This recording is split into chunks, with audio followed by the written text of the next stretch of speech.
नमस्कार मंडळी, कसे आहात? आज मी बनवते राजमा आणि काळे उडीद हे मिक्स करून बनवणार आहे।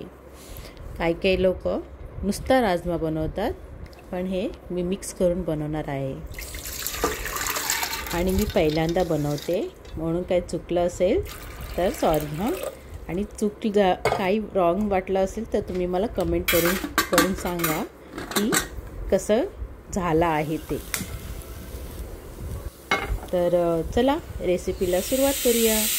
बरं, मी हे 7-8 तास राजमा आणि काळे उडीद भिजत ठेवले होते आणि ते 2 पाण्याने स्वच्छ नंतर धुवून घेतले आणि मग कुकरला लावून मीठ टाकून 1 ग्लास पाणी अजून टाकून कुकरला 7-8 शिट्ट्या काढल्या।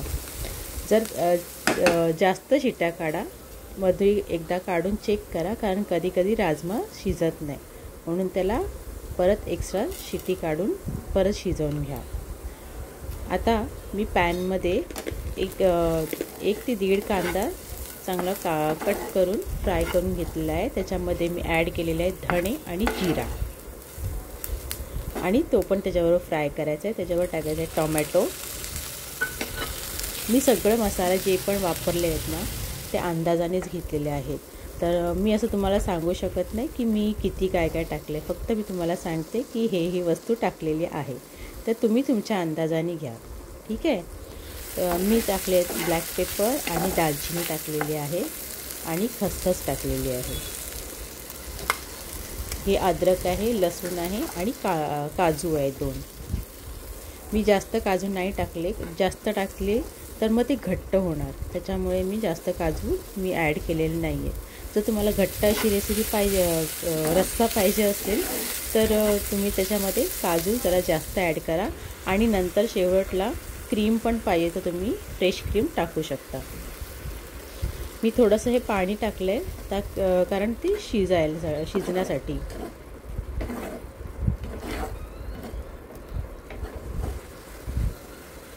एक 5-6 मिनटं हे चांगलं असं मी मंद आचेवरती असंच ठेवलं होतं आणि शिजवून घेतलेलं आहे। आणि आता मी थंड झाल्यावरती मिक्सीमध्ये ग्राइंड करून घेणार आहे।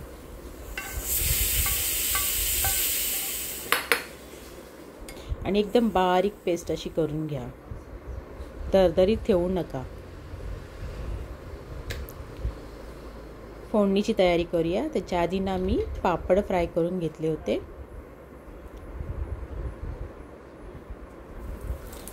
कारण राजमा चावल बनवते तर पापड काहीतरी पाहिजेच ना, नुसतं राजमा चावल जमत नाही।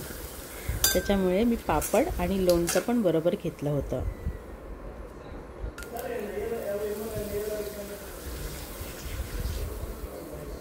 तुम्हाला कसं हवं तसं तुम्ही खाऊ शकता।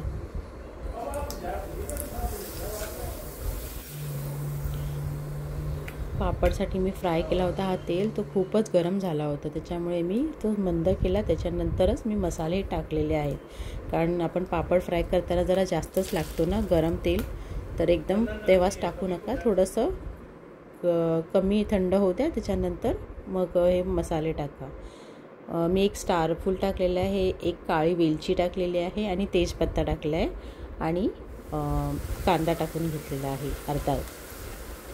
हळद, मसाला हे टाकून मिक्स करून घेतलेलं आहे आणि हे टाकलेलं आहे हिंग।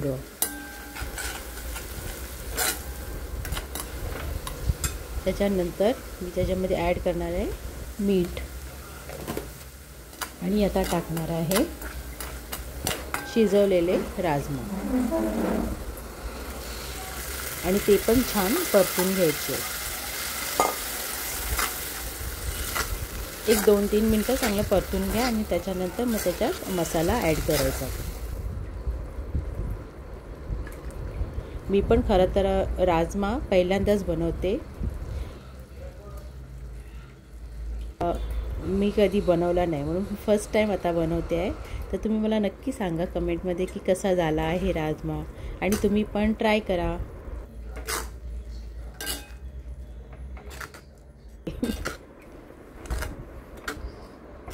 मसाला टाकला आणि आता मी सगळं एकजीव केलेलं आहे.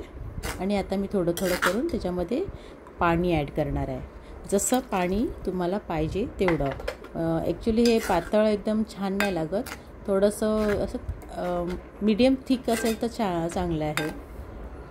कोणाकोणाला पातळ आवडतं, तसं पातळ खाल्लं तरी हरकत नाही, पण थोडं थिक असलं की अजून छान लागतं. ह्याला पराठाबरोबर पण खाऊ शकतो, चपाती आणि राईस.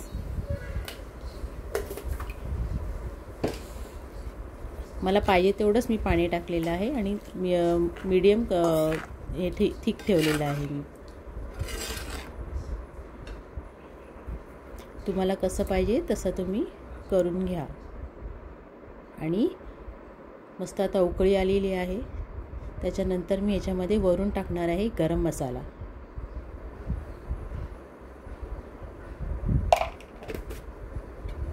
हे गरम मसाला टाकलेला आहे आणि परत 5 मिनटं अजून ठेवणार आहे. आणि मंद आचेवरच ठेवायचं आहे, कारण का ऑलरेडी मसाला वगैरे छान शिजलेला आहे आणि म्हणजे छान फ्राय करून घेतला होता आणि राजमा पण शिजवून घेतलेला, म्हणून जास्त ह्याला बॉईल करायची गरज नाही आहे. आता गॅस बंद करून याच्यावरती मी कोथिंबीर सर्व करणार आहे.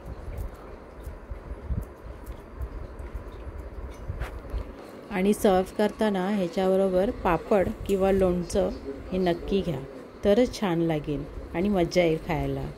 आणि कशी वाटते माझी राजमाची रेसिपी हे मला कमेंट करून नक्की सांगा.